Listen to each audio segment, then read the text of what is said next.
Hi, everyone, and welcome back to I'm a Fan. I'm your host, Kim Eberly, and the producer of the show. And today, I'm honored to have in my studio. She's the owner of Hey Viv Retro Clothing Line. For some 35 years, she had the business, and also part of Day of the Dada Performance Art Collective. Welcome, Viv. Thank you, Kimbra. I'm glad to be here. Thank you for coming out. Sure. So, I mean, where to begin? Where to begin? I want to start at the beginning. Okay. I know that you're originally from Somerville, New Jersey. Somerville, New Jersey. Yes. So, how did you end up on Staten Island? Well, I was born and raised in Somerville and then Pompton Plains, New Jersey, and then went to college.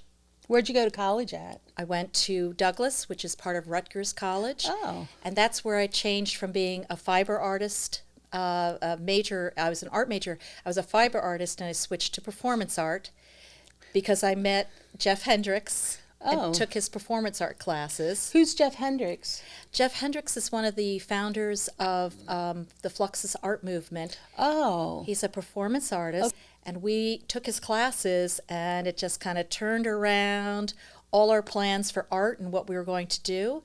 It's where I met my husband, and some of the friends that I still perform with do performance art with Day to Dada.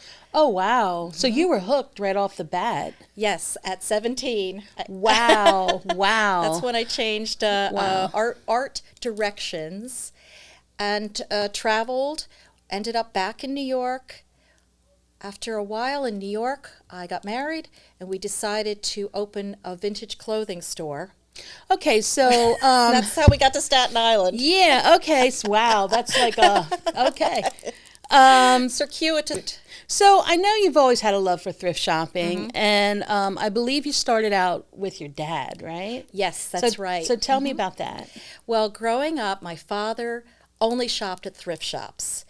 Every Salvation Army, every church sale, he would be there looking for clothes for himself. He always wore, Burberry and pure cotton shirts and high-waisted pants, bow ties, old ties. I went to all the sales with him until I became a teenager, and at which point I started rolling my eyes and going, Dad, this is embarrassing. You So, want to keep buying people's clothes. Is thrift shopping also like flea markets too, or it's different? Like there's Yeah, it's different. okay. I don't remember going to flea markets with him, but we did go to the thrift stores where I guess the difference is it's all clothing. I mean, I know there's usually some furniture, but Okay. he's looking for men's clothing, so he found the thrift shops to be the best place. Okay. Okay. Do they have were they more prevalent back then than they are today, or there's still very much Oh, I think there's still very much. okay. Salvation Army certainly is always going strong. But I feel that he set the tone for later. I would remember going shopping with him. He would always turn garments inside out and say, "Oh, look at how this seam is made. Look at how this is Pima cotton, and this is what this means." So after my teenage rebellious years of not wanting to go with him, when I got to college, I turned around again, started wearing only thrift and only vintage, and I remembered the lessons I learned with him. Yeah, it seems like college kind of opens you up a little bit for change and accepting things that are really different than the norm, like what you're used to. Right. Well, you're exposed to different things and different people. Yeah. And Different I cultures. grew up in a pretty small town. Pompton Plains, New Jersey, is part of Pequannock Township. Okay. So, Yeah. So when I think of vintage clothing, I always think of like the movie Grease, or I think of like the big '50s poodle skirts and Peter Pan blouses and chiffon and all of Right. that. So there's a special niche to it. What attracted you to that time era? well, I at that point, by the end of college, I was pretty much only wearing vintage clothing. And I think because when you went vintage shopping or thrift shopping at that time, that was in the early 80s, you could still get 1950s clothing. Oh. So when I went, that's what I would see, was mostly maybe 40s and 50s. So I think I just kind of went with that because that's what was available and I liked the silhouette. When I graduated college, worked, and then went to open my first store, again, 50s was available, so that's Yeah. what I tended to go with. Yeah, but you changed the name of your store from Right. vintage to retro. So right. what does that mean? Like, Well, Hey Viv Vintage, which I opened in 1986 in Port Richmond, was an eclectic mix of vintage from the 40s, 50s, and 60s. Although at that time I thought the 60s stuff was too new. Years later, as I realized it was harder and harder to find vintage, plus if you want to make money, I mean, you can sell one item, sell another item, sell another item, but if you can find an item you have multiples of, yeah. you're putting less work in and you're making more money. So I gravitated towards retro, meaning reproduction. Oh, okay. All right. It has different meanings, but for me and what I did in my business, it meant I would look for companies that were still making things that were like the 1950s and then buying it and telling people this is reproduction. Or finding like a blouse or a dress and I send it to a company that I use in the Midwest.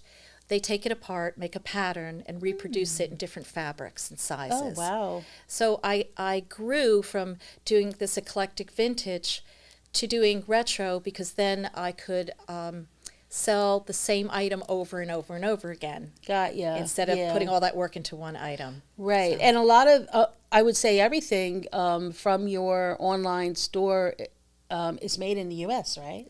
I would love to be able to say that. Oh, I would say a okay. majority. I still buy from companies that have it made in China. Okay. But I specialize in trying to find, like, I'll say, okay, I want to sell white bobby socks, for example. This is years ago. They're all made in China. Yeah. I found one of the last companies that was still making them in the U.S., and that's where I've been buying my socks from ever since. Oh, wow. That's So cool. I do search to if I absolutely can't find it, I end up having to go to China. Not personally to China. Yeah. I buy stuff from China. So, so you do have a website, heyviv.com, but you also have an eBay store. Right. And I believe that you at one point went to an eBay convention to talk about your product line. They invited you to, was it Washington or something? Oh, I've done a few things with eBay. Yeah. I started on eBay in 1999, which is Oh. pretty early. Yeah. I for some reason it sticks in my head. They started in '96, but it might have been a little before. And so I've grown with eBay as they've grown. My business has grown, and I made connections with the eBay office in New York through Kathy Terrell, who's a eBay seller and a great cheerleader. She's a person who starts groups to help new people. She has a business where she professionally helps people, but she got me introduced to the eBay people at eBay. So I have gone to Washington twice to do lobbying for eBay, Yeah. which was exciting because I got to go to the White House. Oh, wow. And Wait, sidetrack.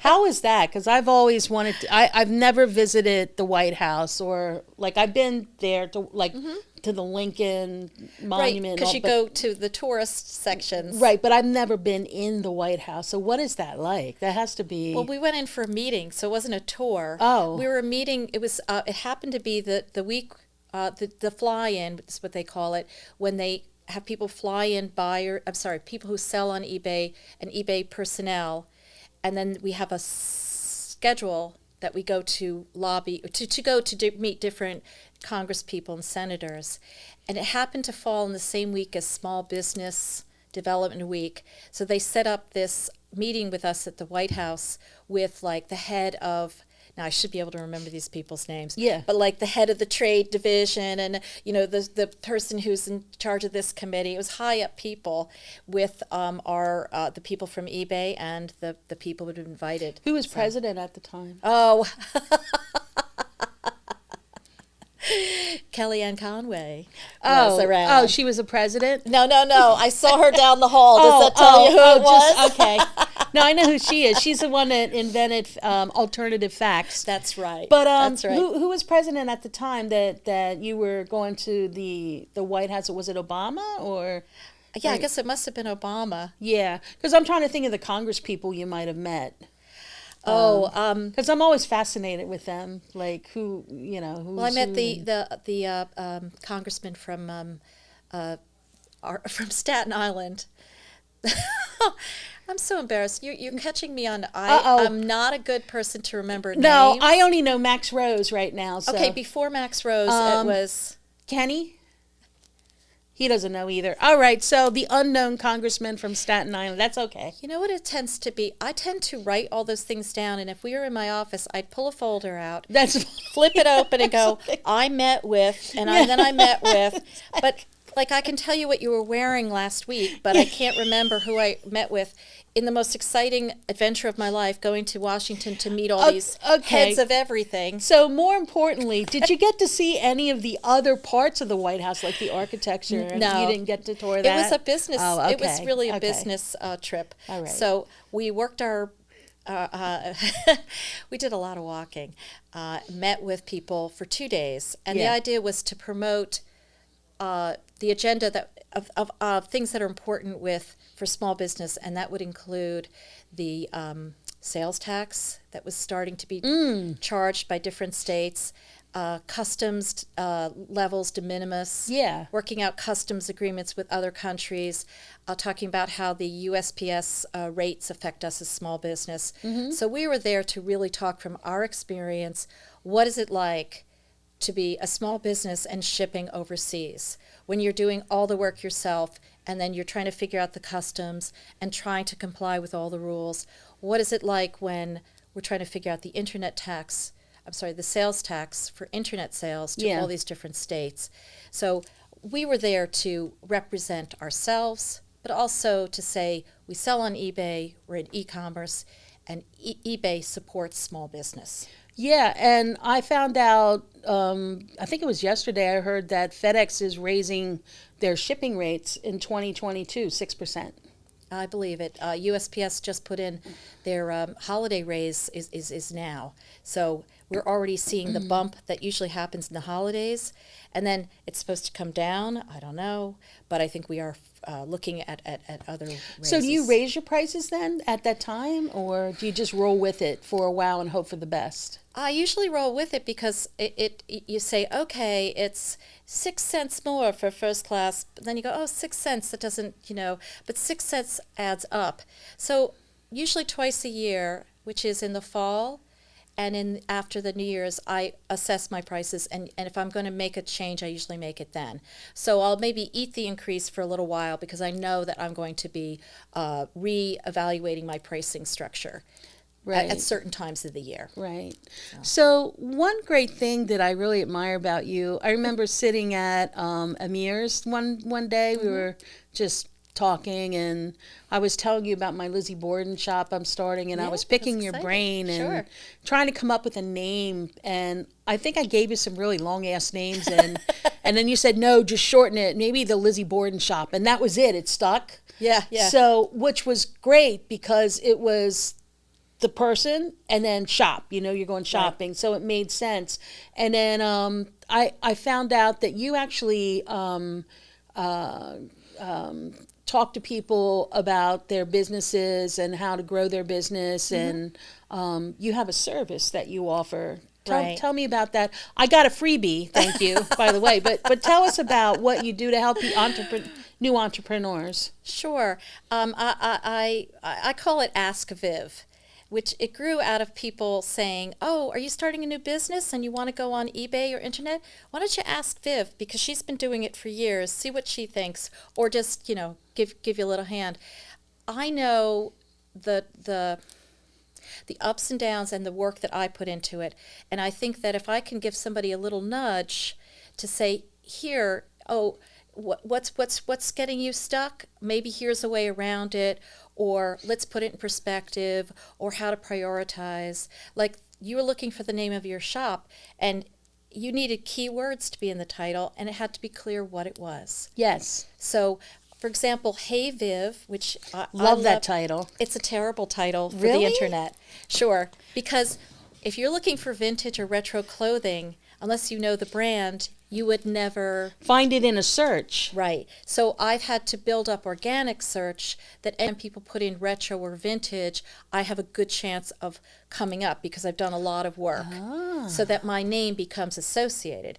But if I had it all to do over, I would probably not choose Hey Viv as What my would name. you think you would choose? Lizzie Borden Shop. That's so funny. No, I would probably name it something more like Viv's Vintage. Yeah. Even though that's not very exciting, it has the word vintage in it, and or like maybe Retro Viv or VintageViv.com. And that way the keyword is in the title. Yes. Because my website is heyviv.com. Yeah. And there is not one keyword in that. Did you change it on eBay by any chance? Like your vintage? My name Viv is or- always Hey Viv Retro okay. on all the sites. Okay. Because I've decided I still sell vintage, but it's actually a smaller part of my business now. The majority is retro. And I sell on eBay, Amazon, Walmart, Poshmark, and my own website. Oh wow. So, yeah. yeah. How's how has like selling on these different sites like worked for you? Like are they different? Are they all different, or does one offer more than the other, or are they all about the same?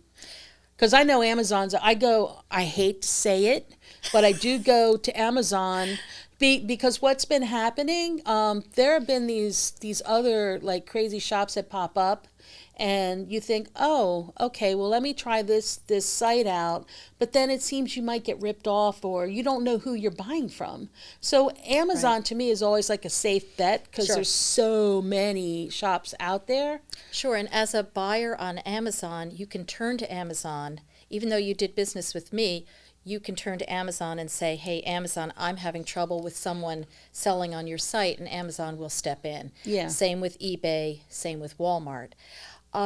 There's a common thread that runs through all of them. You're trying to put a product in front of people. You're trying to make it visible to them, have it come up in a search, and you're trying to charge a price that is reasonable for what you're selling and what other people are selling it for.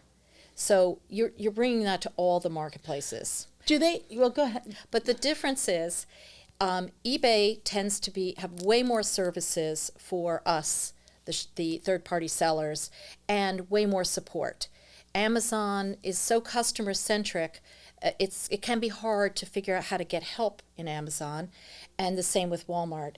So what I found with all the marketplaces, and this is a tip for anybody out there who does e-commerce, Okay. is join groups that relate to just that marketplace. Like I'm part of a Walmart Facebook group. So if someone has trouble on Walmart, they'll post it to the Facebook group. It'll come up in my feed.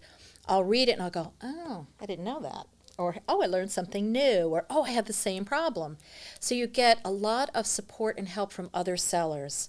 So I'm part of Amazon groups. I'm part of an eBay group that meets in Manhattan once a month, and a Walmart group. So that really makes a difference. Yeah.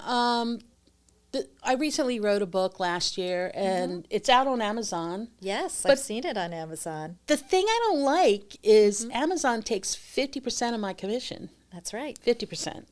Not like if I sell it through Ex Libra, the publisher, which they only take, or I get 80% of the sales. They take 20. Right. So But How does you're playing on Amazon's playground. They have the right. They can charge almost anything they want. Right. And it's kind of like if you don't like it, go someplace else. There really isn't someplace else. Right. So I'm sure you do a lot of in person and a lot of. I mean, I've met you at sales and book signings because they can then be used on social media to promote your book, and then maybe you sell it on your Facebook page. You'll get some sales that way, but you've had to work very hard for that. you're selling on Amazon, they're doing all the promotion, they're putting it out there. And if people search Lizzie Borden on Amazon, bingo, there's your book.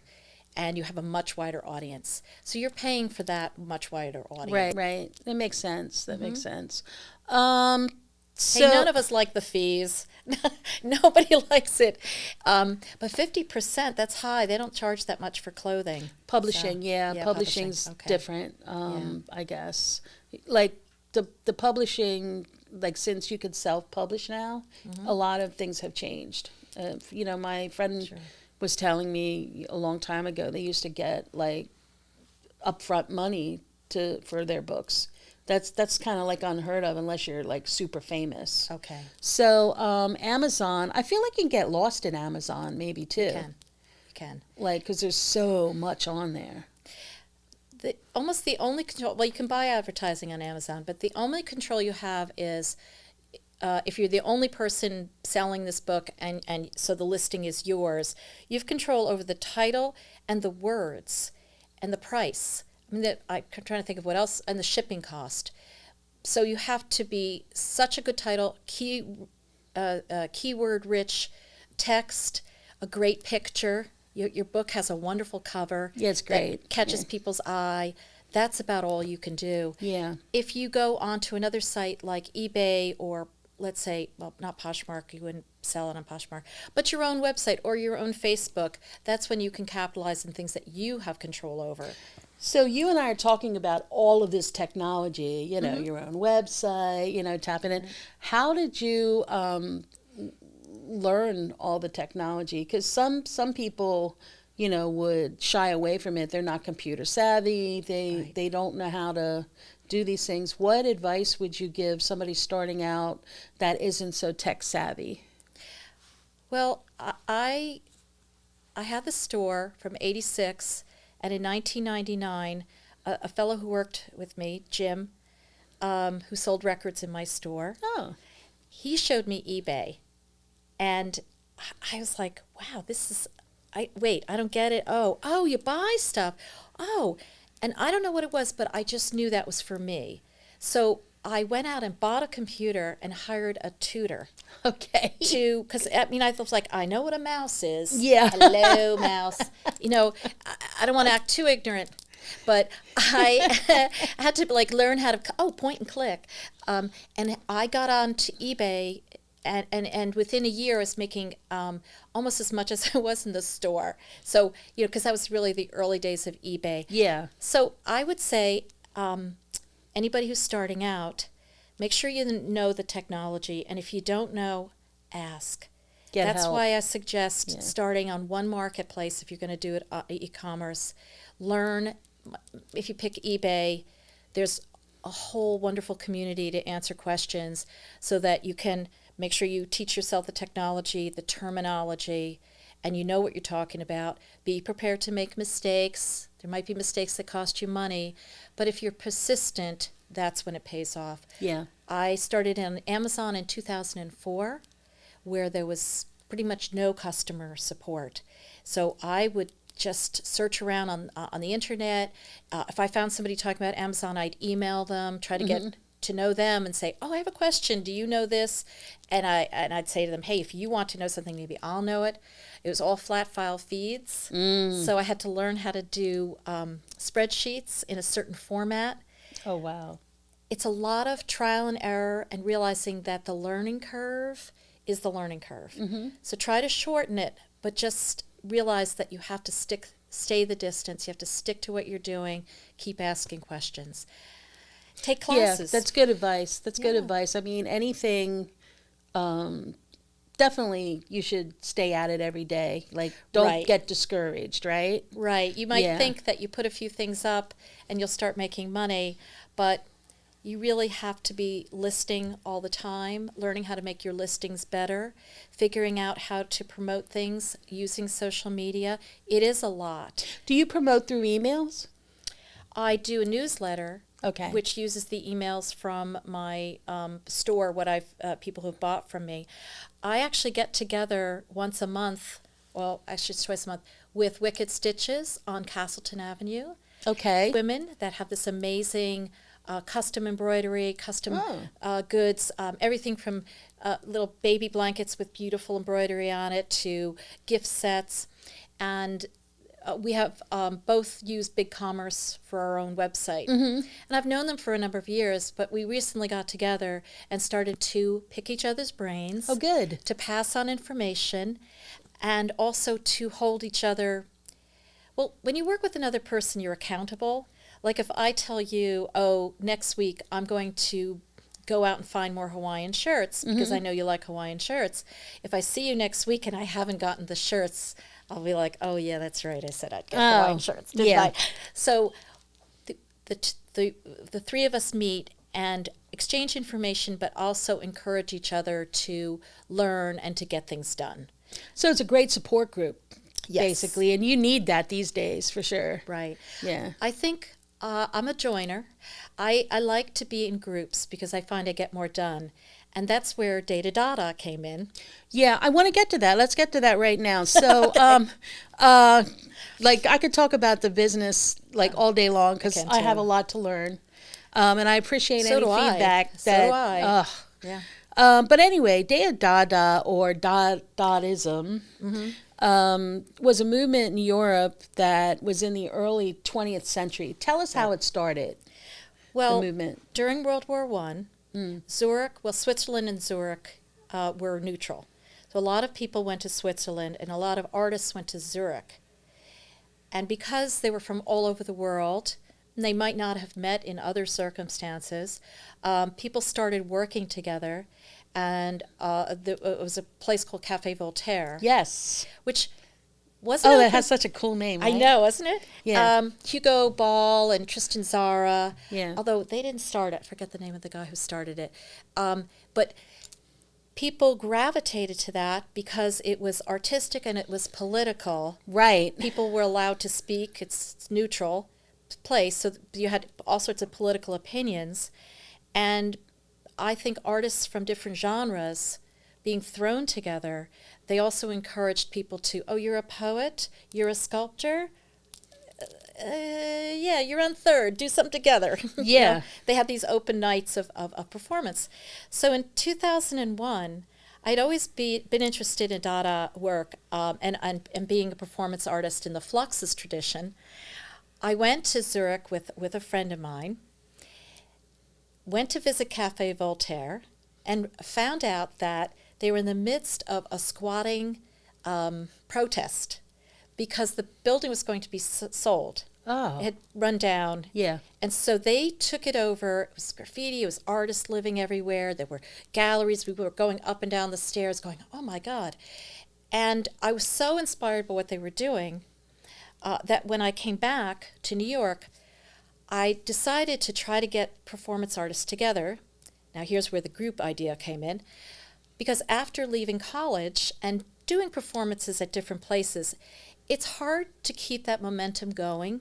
Yeah. Have a life, start having children, working, being married, having to go food shopping. You don't end up spending as much time on your artwork as you think. Yeah, of course. As in college, you dream on that you will be every day creating gracefully while nursing a baby and rocking somebody. Oh, and I'm baking bread at the same time. So I started this group, and we called it Day de Dada, because originally it was supposed to be one day. Okay. And in the Muddy Cup, which people may remember, Yes, we do. in the back room, I said anybody who comes in to do performance art can have a 10-minute slot. And I booked some people in advance, but I also opened it up because I was looking to meet new people. That first show was so successful. People were asking me, artists were asking me, when are we going to do it again? When's the next Day to Dada? And I'm like, I had no plans to do it past this day because it was a lot of work to put together. But we started doing it on a semi-regular basis. So that would have been 2002 when we did that. Okay. So our group has been together since 2002. Wow. And we perform, and so kind of a loose-knit group of about 10, 12 people, and we travel around. We've gone different parts of the country and different countries to meet up with other Fluxus artists. So we do something, I want to say, about every month. It's not the same thing, a data with all these people. It might only be 5 of us in Somerville doing a mail art workshop at an art festival. Or this Friday, we're performing with Art in Odd Places in Manhattan, and we're doing the Art Nurses. So that's only going to be 4 people. But then we'll go to another place, and it'll be 10 of us. So we just kind of ebb and flow, or whatever is happening around us. I'll just put the call out and say, oh, we've been invited to Boston to perform for a week. Anybody who wants to come, the theme is this. Yeah, how do you come up with your ideas and themes of what you're going to be performing? Because it's so, it could be anything from poetry to like spoken word to, you could do collages. I mean, it's really open, right? Right, it is. I would say we do have areas that we tend to be interested in. We're very interested in mail art. So mail art will pop up, and if you don't know what mail art is, it's came about in the 60s by artists actually physically mailing art to each other. Oh. So mail art, there's a whole group doing it. It's a worldwide type of art. Do you do that snail mail, like real mail? Yeah, with a stamp and everything. Okay. Yes. That's nice. Right. So I'll give you an example. Stapleton Saturdays, they invited us to come there, and we did a mail art table there, and we said the theme is Home Sweet Home, because we were thinking this is a community effort. Yeah. It has to do with having art in our community, in our homes. So we just took that and said, well, let's tell everybody the mail art is about Home Sweet Home. So that idea came about because we were invited to a festival that had to do with community. Okay. That's how a lot of our ideas come up. So how did you fare through the COVID? Because at least for a solid year, we were in our caves, basically. Right. So how did you cope through that? Well, because we come from a Fluxus tradition, and Fluxus is very much into the process of making art, not necessarily the finished product, but the whole doing of the art. And as performance artists, we're used to doing live things and very much interactive, one-on-one, which is what you could not do at all. At all in COVID. Yeah. So Mary Campbell, who I work very closely with, she came up with the idea to do once a month a Zoom data event where we would pick a theme, for example, puppets, and we would just put it out there on social media and out to our group, and we'd say on the 3rd Sunday of the month at a certain time, here's the Zoom link, or well, we use Jitsi, and then everybody would come with their puppet already made or making their puppet, and you had 1 minute to have your puppet perform. Yeah. So each month we just did a different theme. We did making mandalas with Meg Graham. We did a Christmas party where we mailed each other gifts. Oh. And then we opened them and performed with them. Oh, wow. Yep. I bet that was interesting. That was, because when you opened your gift, you didn't know what it was going to be. Right. So it was kind of like an improv kind of thing. Very much an improv. A lot of what we do in Data would be considered improv because we set up the situation and then we say, let's see what happens. So we might be art nurses walking through Union Square as part of Art in Odd Places. One of us has a rubber pig under her arm. I have a giant stethoscope that's made out of coils that goes about 6 feet on a pole. Yeah. Someone else has an umbrella offering psychiatric services. And then we're just walking among people, and people will stop and talk to us. Did they think you were real nurses? That's a good question, because when we first started doing the art nurses, the second time we did it, we had someone come up to us and we needed medical attention. So we made a change. Oh, geez. Because we dress like nurses from head to toe. I've seen some of it, yeah. We wear neon wigs now. Okay. Because people, as soon as they see the neon wig, they know that we're not real nurses. Okay, so it's, a group of you, like, wearing that would be, yeah, it makes sense. So we tell people, we're not real nurses, we're real art nurses. Yes. That's how you can tell. Yeah. So what was your favorite performance, like, over the years? Like, what one do you think you had the most fun doing? I want to say I have fun doing all of them. Well, of course we do. Of course we do. Oh, man. are maybe the most meaningful, that people got a lot out of, like the point. Because the Dada movement is, artists also, like they touch on sort of like protest in your there's work. a political bent to it. Yes. Yes. Have you ever really went off the political end, or do you sort of keep it like neutral? We keep it more fun. Yeah. Although any member who wants to do a political message, we've certainly had people who did signs, who did spoken word, who did interactive pieces that were political in nature, which we're fine with. Yeah. I can answer the question about which was my favorite. Okay, good. Okay. Good. A couple years ago, it was the 50th anniversary of the Avant-Garde Festival taking over a Staten Island ferry to do performances on for not 24 hours, but like 12 hours. So Charlotte Moorman, so let's see, this would have been, it was a couple of years ago, so about 2000. Again, I'd have to check my records. But she had the Avant-Garde Festival. She promoted it. She set it up. She put it together every year and had performance artists from all over in different places. Like it might be one of the piers in Manhattan. It might be the Staten Island Ferry, different places. Yeah. And we decided to honor the 50th anniversary by going on the ferry with a whole collection of performance artists that we came up with and just do performances at the ferry terminal here, on the ferry, and on the other side. Oh, wow. We promoted it, but we did not get permission. So how did you end up getting on there and doing it? You just sort of guerrillaed it? We guerrillaed it. We showed up at the ferry terminal at the time we had set, and we had people in all kinds of outfits. I was wearing a black gown with "Thank You, Charlotte Moorman" in neon letters. People had umbrellas. One group was dressed as rats, and we were met by a line of police officers who, they were like pushing me forward from the group, saying, "God, Viv, you go talk to them." And I explained that we were just going to perform. We would not bother anybody or talk to anybody who didn't want to talk to us. And they decided to let us proceed, but they watched us. Wow. So as we spread out through the ferry terminal, someone's dancing here, someone's reading poetry, there's a person giving out psychiatric advice, but in a Dada style. Yeah. And then we got on the boat. They followed us all the way over. There's a cello player playing. By the time we got to the other side, one of the police officers came up to me and said, this is what you're doing? I go, yeah, it's fun. He goes, yeah, we're going home. So they left, which is great.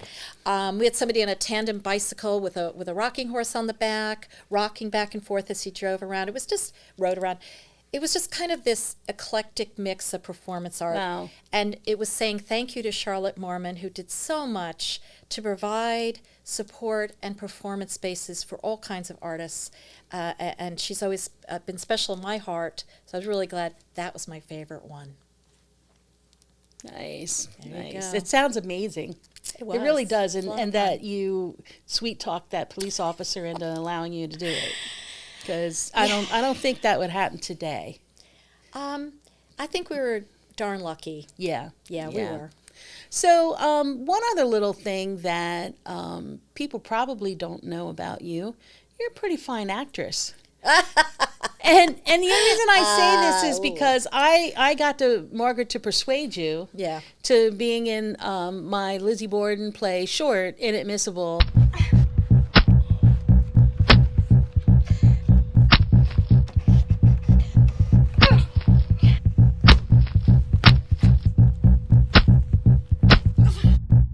Said you were in the barn when your father was killed? Yes, I was in the barn for 20 minutes looking for lead sinkers. Officer Medley stated that there were no footprints at all in the loft where you claimed to be. The floor was covered with a thick layer of dust. I was in the barn. I can't answer for him. I even had some pears to eat. So it occurred to you when your father came home from work that it would be a good time to go to the barn and look for sinkers at the moment your father was being killed? When you saw your father, where was he? On the sofa. Did you see his eyeball hanging out? Madam, no! See the gashes No! where his face No was more! wide open? No! His head was drenched in blood! Did you see that? I have had enough! I have had enough! That's it!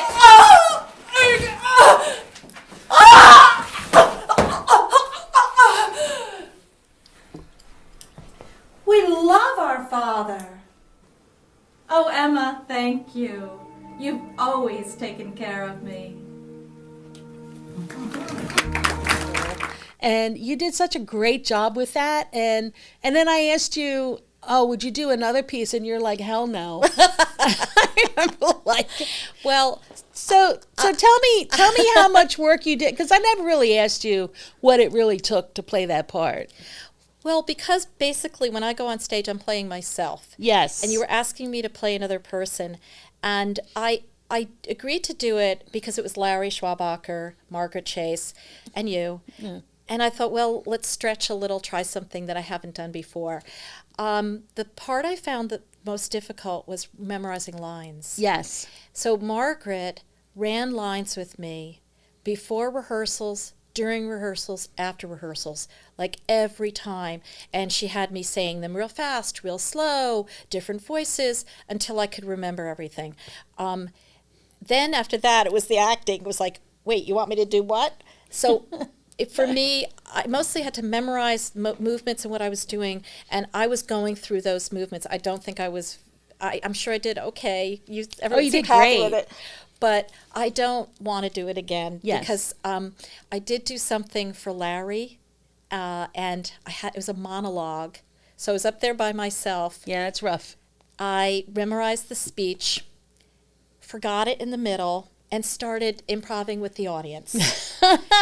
And I'm calling on people in the audience, and I'm going, right, Rona? You know what I mean. Blah, blah, blah, blah, blah, blah. And I'm thinking, how the hell am I going to get back on script? I can't even remember what the hell the script was on. So I'm like talking about my outfit. I thought, am I doing a comedy bit here? Because I felt like I was a comedian walking on the stage going, hey, ladies and gentlemen, what do you say? Is it like a butterfly? Stings like a bee? So I did get back on my lines. I finished it, and I said that it really is the last time I'm doing it. Well, at least you saved it. Through that improv, you managed to get through it. I had a fun time, and Yeah. I'm sure if I saw the video footage, I would cringe because I know how badly I went off script and then finally got back on. Yeah. Yeah, I'm not made to memorize things. Neither am I. That's really It's hard. hard, isn't it? I recently went to see Hamlet, and that's a 3-hour play, and the lines that they had to memorize, plus in that century, that time period of the different language style, like Right. I just don't know how any actor can do that. I barely got through the intro here, so it's like, And it was written down for you. right, exactly. I'm more used to we set up if we set up a sort of a parameter, I can work within that parameter. I'm pretty glib at coming up with things and interacting with people, and I'm very comfortable doing it. So I'm going to stick to what I do, which is talk. During Data Data, I usually do the introductions, and I do my own performance, and then I get other people to do their performances. That's more my skill set. Yeah, more like a collective kind of fun things. Right. So what's in the future for you? What's next on your plate? Well, we in Data Data, we do intend to perform more. We hope to travel again. Oh, good. Usually there's a Flux Fest done for performance artists in different parts of the country or Canada. In fact, we had just come back from L.A. Just before COVID hit. The next weekend it shut down, so we managed to get home. So we want to go back on the circuit of doing performance art in different places. Right now, we have something next Friday with Art in Odd Places. Other than that, it's more like we'll do it as we go along, whereas normally, pre-COVID, we would have a whole year planned out of where we were going to perform at different times. Yeah. So I'm hoping to get back into doing that, because Okay. I like a regular schedule. Then Hey Viv, because of the changes in e-commerce and in retro and vintage, I've had to pivot. as everyone says during COVID, you're pivoting your business. And I've gone back to doing live shows, doing events like flea markets and craft shows because I can make a good amount of money in one day. And I can show people the one-off things that I have, the vintage where I only have one of these shirts and I only have one of this.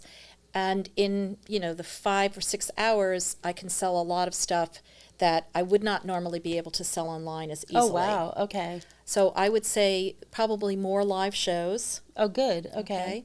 And then as we go into this year, accessories have been selling better for me than regular clothes because all the schools, none of the plays are going on. The movies stopped, Broadway stopped. Oh, wow. I didn't think about that. Yeah. Yeah, Mrs. Maisel, I sold to them. Yeah. So when times are tough, people will often buy accessories because, I don't want to buy a whole outfit, but I could buy a hat or a beret or a pair of gloves that are cool looking. Plus, I'm kind of protected for COVID. That's how I think people think. So that's probably my future in Hey Viv. Okay. Yeah. That's good. Yeah. Good. Well, I want to thank you for coming on the show. I love chatting with you because you always have inspiring little tidbits that you can offer. And I just want to say I'm a fan. Thank you. And I'm a fan of yours. Oh, God, because with that book that you wrote, and I know you do a lot of things, but particularly the book, I can only imagine how much work, thought, sweat, and tears go into writing. Yeah. Time, just... It's intense, and then you've worked hard to promote the book, and you've taught yourself, and I have questions, I'm going to ask somebody, how do I do this, how do I do that? And you didn't just go, I'm finished, I wrote the book, I'm done. You're like always looking to say, how do I learn more? So I'm a fan because I really admire that. Thank you. And just a little thing, I am soon going to put out an invite for an anthology I'm going to do with Staten Island writers. Cool. Collection of short stories and poetry and that kind of thing. So hopefully that'll work out, I'm looking forward to that. I'll be writing some short stories in that too. Good. But thank you so much for that. Sure. I appreciate you reading the book. That's great. But I do love what you do, and just keep doing it, and come back and let us know when you got some new things going on and your calendar for the Dada group. Sure. Which, by the way, I just one quick question before we leave. Is the Dada movement similar to the Grand Guignol? Because I know they were around the same time period, and they were like the theater of horror doing really crazy stuff. Right. And sort of ran simultaneously with the Dada. I'm not surprised. I think there's a connection because there was so many things changing in the world, because Grand Guignol was after World War I. It was like around that same time. Right. So the world is going nuts. War, the whole influenza, populations decimated, populations moving in ways they hadn't moved before.